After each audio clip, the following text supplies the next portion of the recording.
everyone, and welcome to another episode of What About This? I am your host, Lars Luckhan, and then today is a video with Avengers coming out. I thought it'd be kind of fun to do my top 10 movies I'm looking forward to for the rest of the year, starting today. And if you like this video, like it down below, subscribe, and also comment ideas for future videos and what you want to see and everything. Just got a comment. I'll start making those videos as soon as I start getting more and more ideas. Well, anyways, today, like I said, today's video is about the top 10 movies I'm looking forward to seeing for the rest of the year. So we'll start out with number 10. Alright, starting off with number 10 is Rocketman.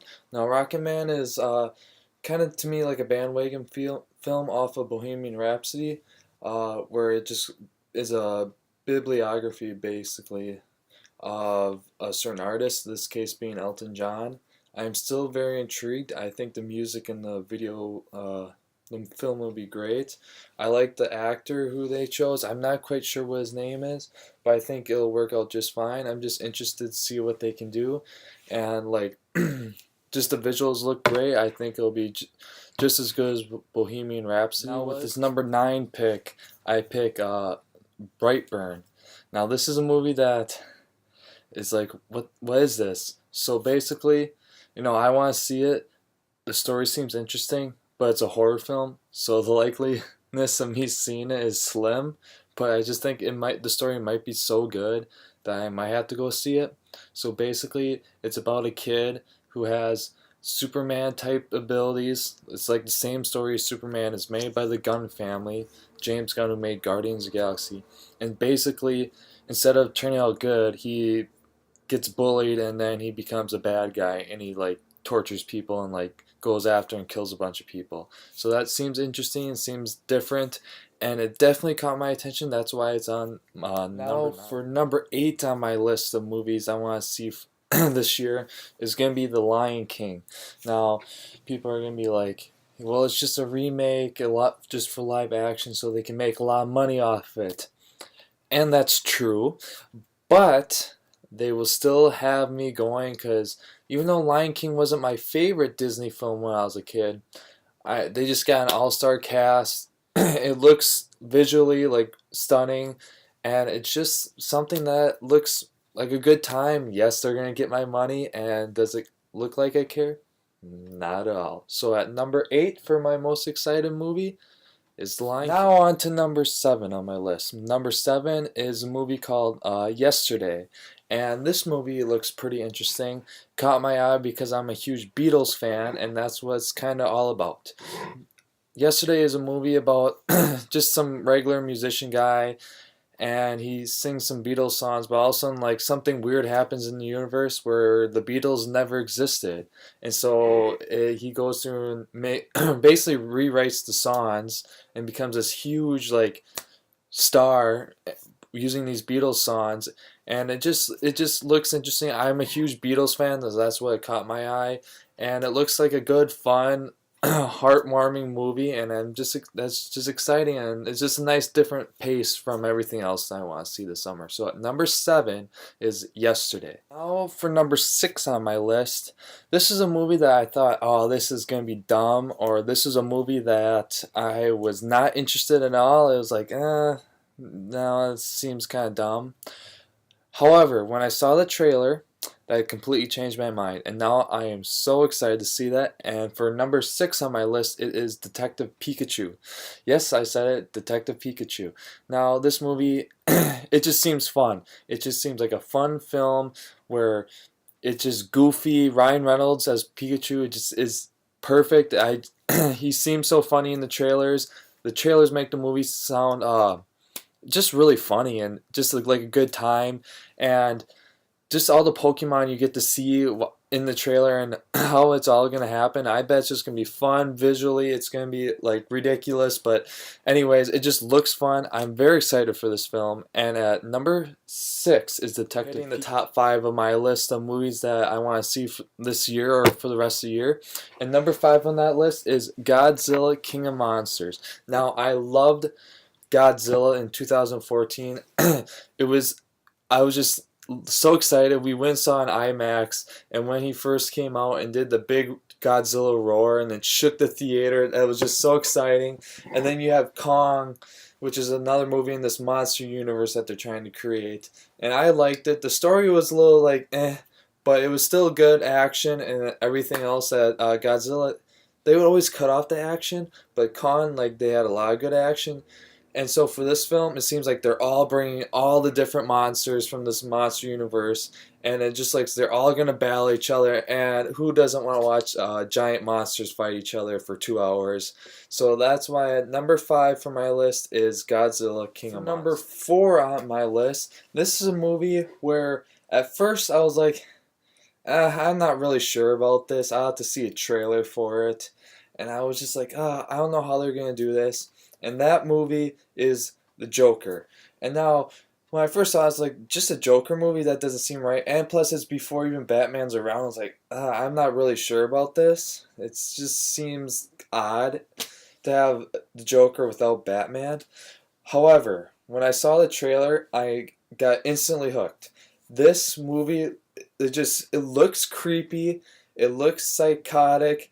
It looks chaotic. There's something about it, and he's just so creepy. Joaquin Phoenix, who plays the Joker, looks like an excellent Joker. Just the way how he's creepy, and basically, it's not something that just like he fell in acid and became crazy. No, society pushed him over the edge, and this is such a real world scenario that could happen, and I love that. And it just makes me more excited to see more about this character and how he snaps and what he all does. And that's why at number 4 is The Joker. Now on to the top 3 of my movies I'm looking forward to see for the rest of the year. And at number 3 is Spider-Man Far From Home.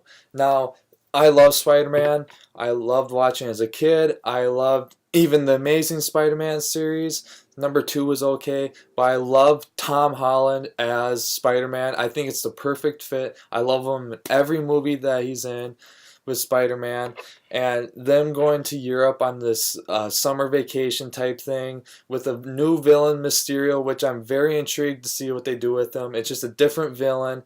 I'm very excited to see what they do with that. Having Nick Fury in there, and it just looks fun. It looks like the same funny Spider-Man, and the whole thing seems kind of different, and I'm very excited to see what Marvel can do with that. And that's why at number 3 is Spider-Man Far From Home. Now for my number 2 movie. And really number 2 and number 1 are so equal.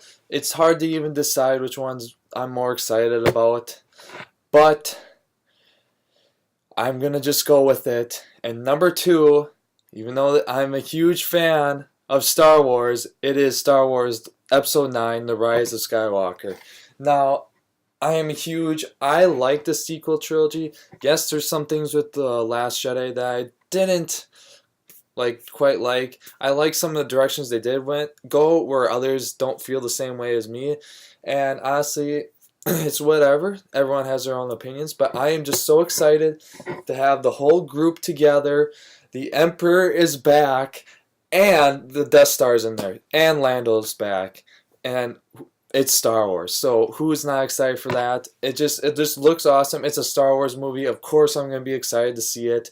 Star Wars is my favorite movie franchise of all time, and just the significance of this movie being at the end of the Skywalker saga just means a whole lot to me. It's something from when I was a kid that I always watched the original trilogy and the prequels, and now when they came out the sequels, I was so excited. I brought my little kid back out, and of course, with the final movie, I am just so stoked to see it, and that's why it's at number 2. Now, before my first pick, here are a few honorable mentions. I have Aladdin.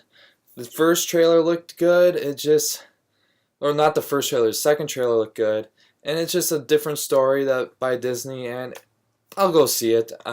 Looks like it'll be fun. The next one is Toy Story 4. Now, I love Toy Story. It's one of my favorite movies when I was a kid. I'm excited for it, but it's just another one. It's kind of, I don't know what story. I'll have to go see it before I can judge it. But that's why it's not in my top 10, because it's I felt like it was over with number 3. And then I have the next one is Once Upon a Time in Hollywood. It's a Quentin Tarantino film. I always have a hard time. It just looks good. Everyone's hyped about it, so I probably will go see it too. It's just it looks like a good movie. It's about a story in Hollywood back in the day, and I'll end up going seeing it. And then the next one is Frozen 2. I liked Frozen, the first Frozen. I don't know why they made number 2, but the trailer seemed a little more darker, which I kind of like. So that's an honorable mention. Jumanji 2. I really liked the original Jumanji that came out with like The Rock and Kevin Hart and Jack Black. I thought it was actually pretty funny and interesting, and so I kind of interested to see what they do.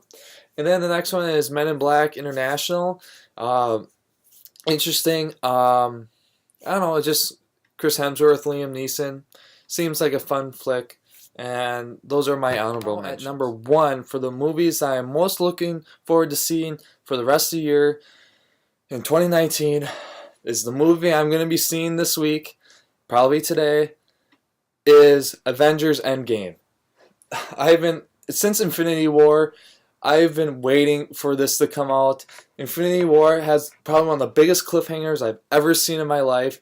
And when I was in the theater, I was so shocked. Like when Thor threw his axe and hit Thanos, I'm like, oh great, he's gonna get killed, and then it's gonna be the typical ending for all this build up. I was kind of like, oh, I really don't want that. However, when he snapped and everyone turned to dust, and he got away, I was shocked. I never saw it coming, and it just got me stoked for Endgame.